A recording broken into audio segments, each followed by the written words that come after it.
the New York Giants select Jackson Dart. Wow. Quarterback, Mississippi. Wow. Everybody, feel good if you're a Giants fan. A little more quickness and speed, I think, than you realize until you watch the tape. And I love the throw that he has to his left on a scramble drill to his left.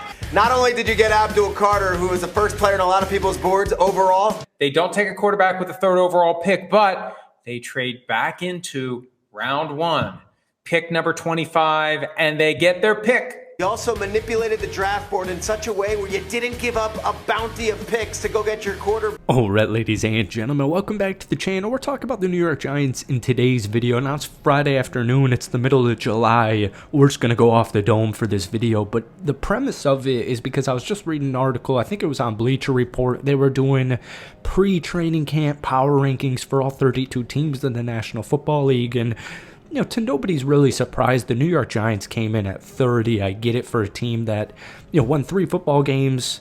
You know, I get it.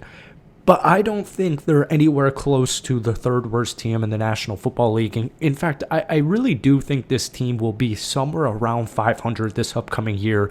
And hopefully we see Jackson Dart. And the reason I even say hopefully is because truthfully, Russell Wilson's a solid quarterback even at this point in his NFL career. And it's why the New York Giants went out there and acquired him.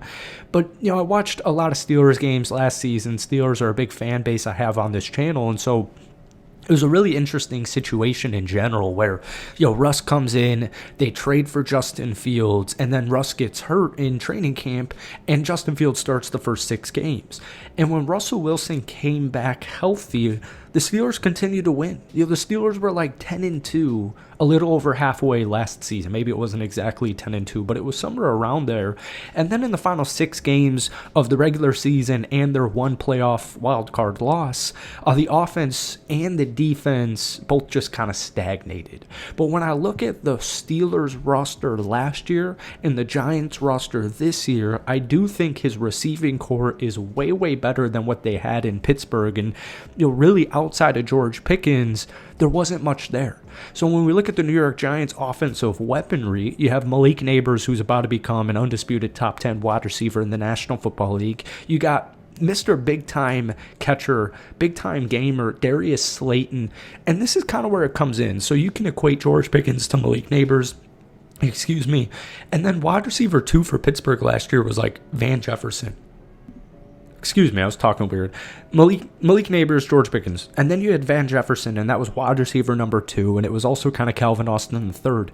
Well, Wan'Dale Robinson and Darius Slayton, wide receiver 2 and wide receiver 3 for the Giants, are exponentially better than even a combined everybody else outside of George Pickens and the Steelers wide receiver room. So I do think it's going to work out much more fluidly with Russell Wilson this season. Now, the offensive line, some people have concerns for. I think if left tackle Andrew Thomas can finally stay healthy, I really think their offensive line is fine. And where things start to get interesting, especially for me, is Malik Nabers. I really think this guy is a dog, and you can say Russell Wilson's no longer in his prime, but at the very minimum, what we did see in Pittsburgh is that he's at least a capable NFL starter. He's maybe not, you know, top 15 in the NFL, but he's certainly not, you know, dead last. And that's a huge upgrade from the New York Giants the last few seasons. And Malik Nabers, at just 21 years old last year, you know, didn't even play in every game, 109 catches for over 1,200 yards and 7 touchdowns. And having him in fantasy, it's almost like he had 102 catches, 1,200 receiving yards, and it's like I still feel like they didn't feed him enough targets. I will never give up on Jalen Hyatt. I truly will never will. But yeah, Wan'Dale Robinson, Darius Slayton. And then it gets a little bit more interesting in the running back department, especially with brand new acquisition Cam Scatabo from Arizona State. You also have Tyrone Tracy, a late draft pick who had a great rookie season. You still have Mr. Devin Singletary. So you kind of have this 3-headed monster in the running back room. And then one of my favorite gems on this team, kind of similar to Tyrone Tracy, is Mr. Theo Johnson. And Theo Johnson really started to get going. Nothing too crazy. We're talking like, you know, 3 catches for 50 yards, 4 catches for 48 yards. He really started to get going in the final month before his season-ending injury. So I'm feeling good about Theo Johnson. Also, Daniel Bellinger is a capable tight end.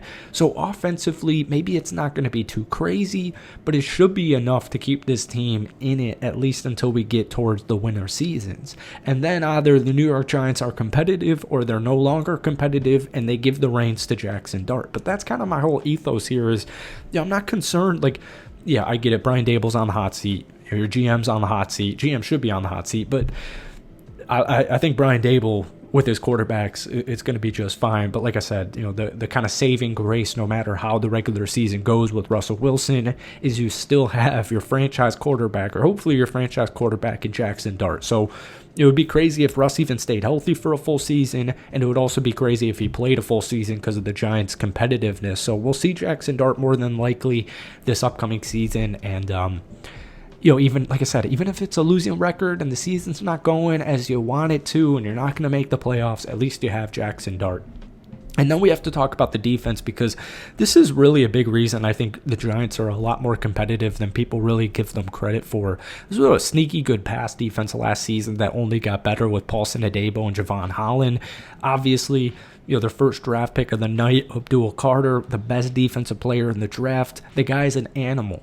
But the Giants' front seven in general is pretty deep. You got Raheem Nunez-Roches, Dexter Lawrence II, new addition Roy Robertson-Harris, Brian Burns, Bobby Okereke, Micah McFadden, Abdul Carter, Kayvon Thibodeau, new addition from the draft, Darius Alexander. You picked up Chauncey Golston, Jeremiah Ledbetter. Like, that front seven is talented. It's also deep, and they had rush issues last season. The New York Giants were a bottom 10 rush defense last year, and I don't think that's going to be the case next season. So the linebacker room's good, the front seven room is good, and the secondary is pretty intriguing, man. Paulson Adebo is one of the best defenders on ball in the NFL when he's healthy. That's the only thing, is we didn't see him stay healthy for more than, I think it was 8 games last season for the New Orleans Saints. So if he's fully healthy, or he plays at least 14, 15 games, that's a very capable cornerback number one. Then you've also got Deontay Banks, Drew Phillips, and a very intriguing safety room with Tyler Nubin coming off a really intriguing, really good rookie season. And then they go out there and they get Javon Holland.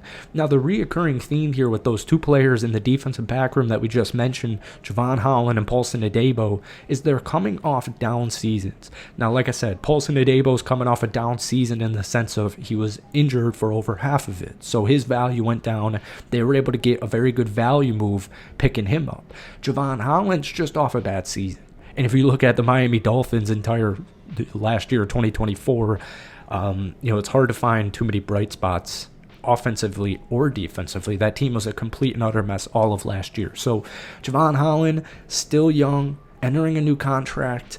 I think this is a very intriguing defense, and they should be above average. So if you got an above average defense this upcoming year, and that offense, in my opinion, isn't 30th, well, it's maybe not going to be 10-plus wins. But I think it would be crazy to say the Giants won't double their win total of 3 to get to 6 minimum this upcoming season. So, folks, that's it for me. I hope you guys enjoyed it. Hit that like button, hit that sub button for daily NFL content. We post a ton of Giants videos on this channel as well. Let me know if you kind of like these riff and rap videos just off the dome, especially on these Fridays or weekends in general. But that's going to be it for me. Like I said, I hope you enjoyed it. Have a great rest of your weekend. But, guys, give me a loose win-loss projection record for the Giants down below. Peace.